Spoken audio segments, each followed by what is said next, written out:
Tabe, beriba kareba, semoga Anda selalu sehat dan tetap bersemangat. Saat ini Anda menyaksikan berita Sulawesi Tengah bersama saya, Aling Talamoa. Sejumlah berita teraktual dan menarik telah kami siapkan untuk Anda. Berikut 3 berita utama hari ini. Salah satu paslon bupati menggugat KPU Donggala ke Mahkamah Konstitusi Republik Indonesia.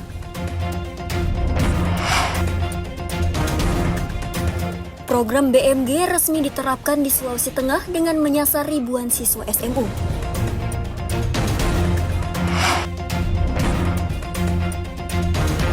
Harga tomat melonjak di pasaran Kota Palu dalam sepekan terakhir.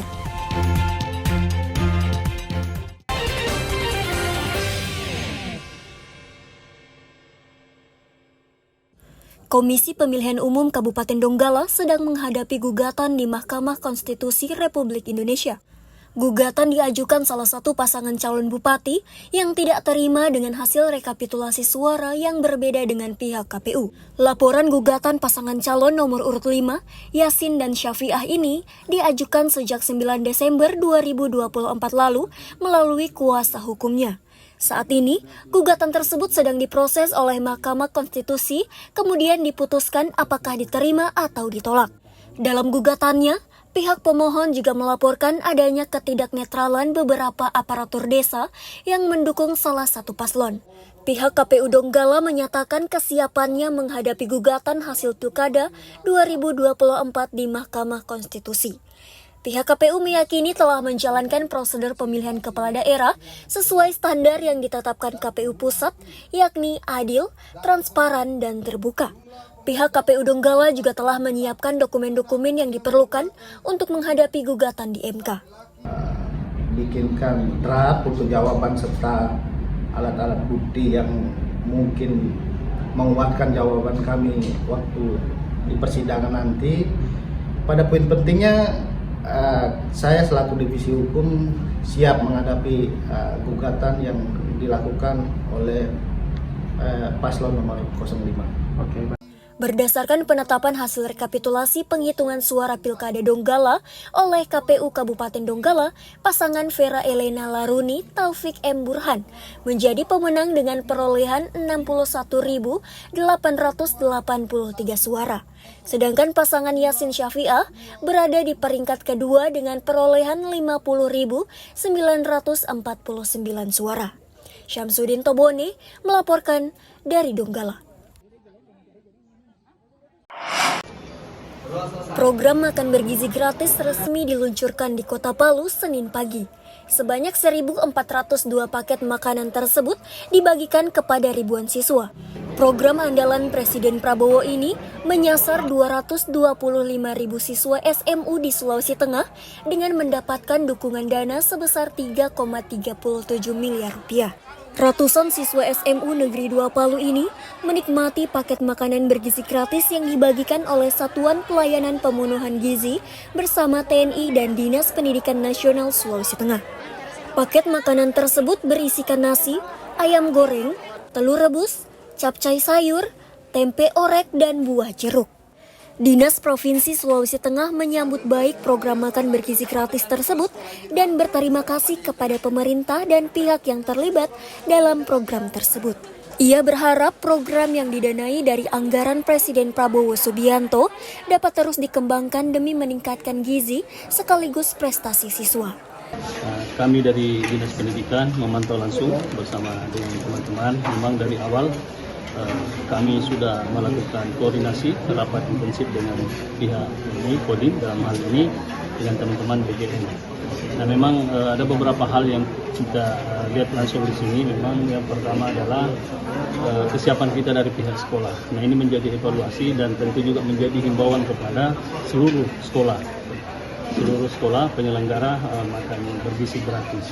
Nah, yang pertama yang harus memang kita siapkan, yang pertama adalah ruang transit.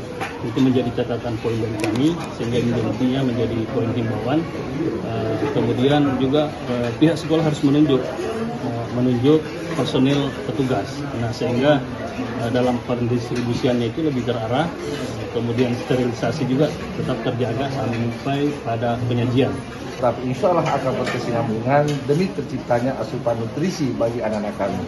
Dan tentunya dengan asupan nutrisi yang bagus, kita juga berharap kesehatan tetap terjamin, kemudian anak-anak kami juga akan semakin giat belajar, dan prestasi akademiknya bukan hanya dari akademik, tapi non-akademik juga akan lebih baik ke depannya. Saya kira demikian. Tidak hanya guru, kalangan siswa pun senang bisa mendapatkan paket makanan bergizi gratis. Apalagi menunya yang disajikan cukup enak dan bergizi. Tidak salah lagi, semua siswa-siswa mendapatkan hal-hal yang makanan yang bergizi dan teratur, dan juga mereka pasti dapat menghemat uang jajannya untuk menabung untuk kebutuhan hal-hal yang lain. Untuk menu-menunya sendiri bagaimana melihatnya? Menunya sendiri, menunya sangat enak dan juga bergizi. Oh gitu ya? Iya. Program makan bergizi gratis akan dilakukan secara bertahap di sejumlah sekolah di Sulawesi Tengah. Tidak hanya di tingkat SMU, tapi juga SD dan SMP. Ikram Boya Oge melaporkan dari Palu.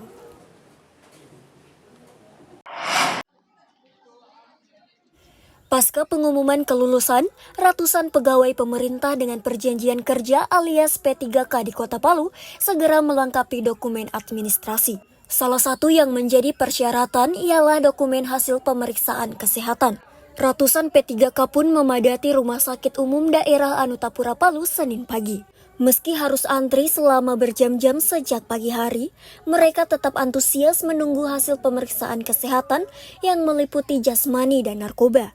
Mereka senang bisa lolos P3K setelah mengabdi selama bertahun-tahun. Itu sekitar 5 hari kayak kurang lebih. Iya. Hari ini jadi pengambilan hasilnya. Bisa dibilang sih bisa juga, kemarin sebenarnya bisa juga jadi, cuma kan tergantung dari yang saya bilang, ya kita bilang tadi kan, tergantung banyaknya antrian kan. Apa kemarin sebagian besar sudah ada juga yang sudah jadi semuanya. Kalau saya sih baru sebagian juga masih yang rohani saja yang selesai. Jadi saya sementara butuh yang jasmani dengan nafsanya. RSUD Anutapura Palu pun menyiapkan pelayanan khusus demi meminimalisir membludaknya antrean. Pelayanan P3K difokuskan di gedung Anutapura Medical Center lantai 2. Para P3K mendapatkan pelayanan mulai dari pemeriksaan jasmani, rohani, dan narkoba. Untuk terkait layanan pemeriksaan kesehatan P3K, tentunya rumah sakit juga telah menyiapkan untuk pemeriksaan kesehatan tersebut.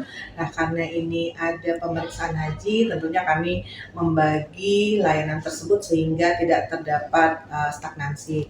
Sehingga untuk pemeriksaan P3K ini kami fokuskan di lantai 2 gedung ANJ. Sehingga alurnya pun di situ mulai pendaftaran, registrasi, kemudian sampai dengan pelayanannya ada di lantai 2, kemudian ada juga untuk pengambilan hasil di lantai 1. Para P3K yang menjalani pemeriksaan cukup membayar administrasi sebesar Rp568.000. Pegawai P3K pemerintah Kota Palu yang menjalani pemeriksaan kesehatan tercatat berjumlah 2.200 orang. Selain itu, terdapat pula tambahan lainnya dari kementerian. Syahrul Cahya melaporkan dari Palu.